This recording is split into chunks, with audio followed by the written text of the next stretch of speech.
আসসালামু আলাইকুম। হ্যাঁ, প্রিয় শিক্ষার্থী বন্ধুরা, এই যে আমার পাশে বসে আছে এই মেয়েটা হৃষ্টপুষ্ট চেহারা, অনেক লম্বা, ওর বয়স কিন্তু 14 বছর। অনেক মেয়েটা উঠে দাঁড়াও, তোমাকে আমি ফেস প্রোফাইল পুরো অনেক লম্বা। বসো বসো, তুমি বসো।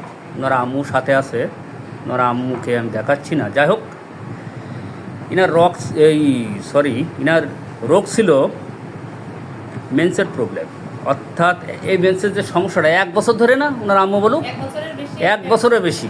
তা আপনি যে গাইনি বিশেষজ্ঞ দেখাইছিলেন, দেখায় অ্যালোপ্যাথি ওষুধ খেয়ে 1 বছরে কোনো আরোগ্য কি হয়েছিল এর মধ্যে?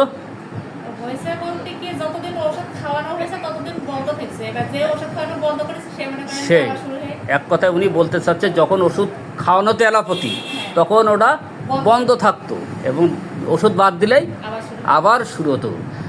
এতে কিন্তু মেয়ের অবস্থা কিন্তু আরও খারাপ হয়ে যাচ্ছে,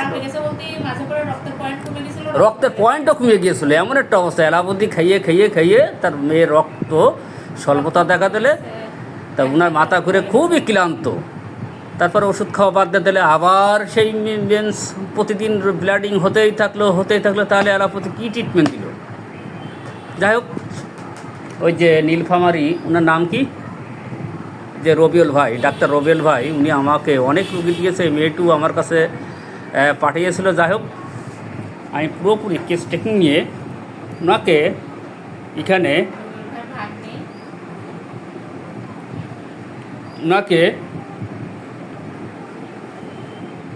এই যে ক্যালকেরিয়া কার 1000 দিয়েছিলাম 27, 60, 25 তারিখে। দেওয়ার পরে মাত্র এখানে 2 ডোজ দিয়েছিলাম, তারপর আবার ছিল। কিন্তু এই যে 17, 8, 25 তারিখে এখানে ক্যালকেরিয়া কার আমি একটু দর ঝাঁকি দিয়ে আমি আর একবার সেবন করতে দিয়েছিলাম। 2বারে, মাত্র 2বার মেডিসিন দিছি। দেওয়ার পরে ওনার আম্মুর কাছে জিজ্ঞেস করবো, এবং সেই লামিয়াও আমার কাছে আছে। ওনার যে সমস্যা দেখা দিয়েছিল এখন পুরোপুরি বন্ধ হয়েছে? আপনি একটু সাউন্ডে বলুন। পুরোপুরি বন্ধ আছে। মেয়ের কিন্তু আগে ঠান্ডার সমস্যা ছিল, মাথা ঘুরতো, কাশি লাগতো, বেশ দুর্বলতা। তোমার এখন কি সমস্যা বলো? এখন কি ভালো আছে? আগেছে ভালো আছো? এখন যে তোমার যে ব্লিডিং হতো, প্রতিদিন ব্লিডিং হতো, সেইটা কি আর আছে? এখন ভালো আছো, তাই না? এখন যে কোথায় যাবা? স্কুলে যাবা, তাই তো? যাই হোক বন্ধুরা, আমি এখানে রুগী, কিন্তু তুমি উঠে একটু দাঁড়াও, আমি জুনিয়র বন্ধুদের বলতে চাই, ওখানে সামনে যাও।